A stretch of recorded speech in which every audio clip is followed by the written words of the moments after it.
Benny the Badger loved mornings in Cloverfield Meadow. The soft sunlight warmed the dew and tiny bees buzzed. For Benny, every morning meant one thing: breakfast scouting. He lumbered out of his cozy burrow, stretched his stout legs, and began sniffing along the edge of the meadow. But as he padded past the berry bushes, something unusual caught his eye. A huge green shape sat partly hidden behind a mound of tall grass. Huh? Benny edged closer. That's the biggest fruit I've ever seen. Striped green skin. Smooth and round. Nearly as tall as his own head. Benny gasped. A watermelon. A giant one. Just then, a soft scraping sound approached. Sally the snail glided over the grass, her shell glistening in the sun. Benny? Why are you staring at that big green thing like it's going to get up and walk away? Benny's tail flicked in excitement. Sally, look!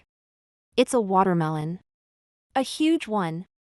It must have rolled from the farm on the hill. Sally blinked slowly. It looks heavy and delicious. But I can't open it alone, Benny said. Maybe we can get help. Sally nodded, her antennae wiggling. Let's find Leo. A lizard always knows a trick or two. So Benny and Sally set off to gather friends for what was sure to become the most exciting lunch adventure Cloverfield Meadow had ever seen. They found Leo the lizard sunbathing on a warm rock, his eyes full of life and his tail flicking. Leo! Benny called. We need help with something big. Leo perked up. Big, like food big? Benny grinned. Very big. Giant watermelon big. Leo hopped off the rock with a confident little bounce. All right, now I'm interested. Lead the way. With the team assembled, Benny, Sally, and Leo, they hurried back to the tall grass where the enormous watermelon waited. It looked even bigger now that they all stood around it. Benny tapped it with a paw. Leo ran a hand along its surface. Smooth and hard, he said. Sally left a shiny trail as she circled it.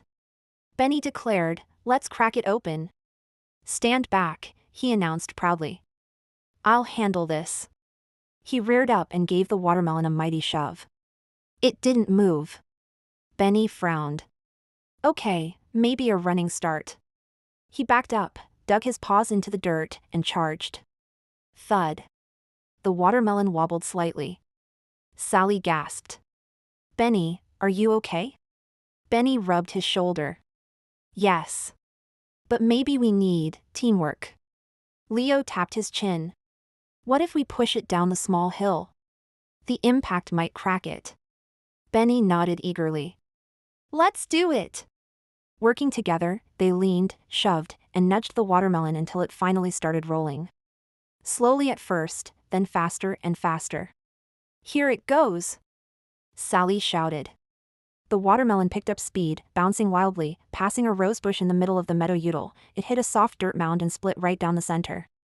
Bright red fruit burst out, glistening with juice. Benny's mouth dropped open. We did it! Leo cheered.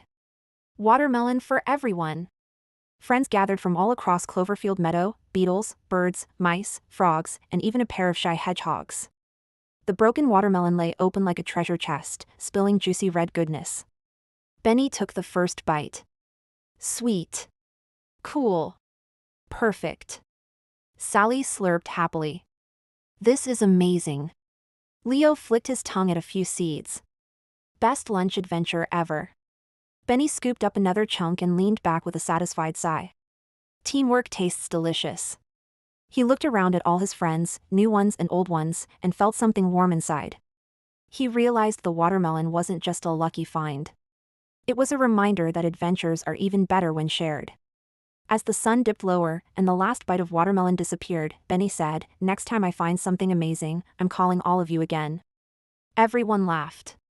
In Cloverfield Meadow, the giant watermelon became a legendary story of how Benny and his friends worked together, shared a feast, and turned an ordinary day into an unforgettable adventure. Thanks for watching. If you enjoyed Benny's story, don't forget to subscribe for more fun adventures.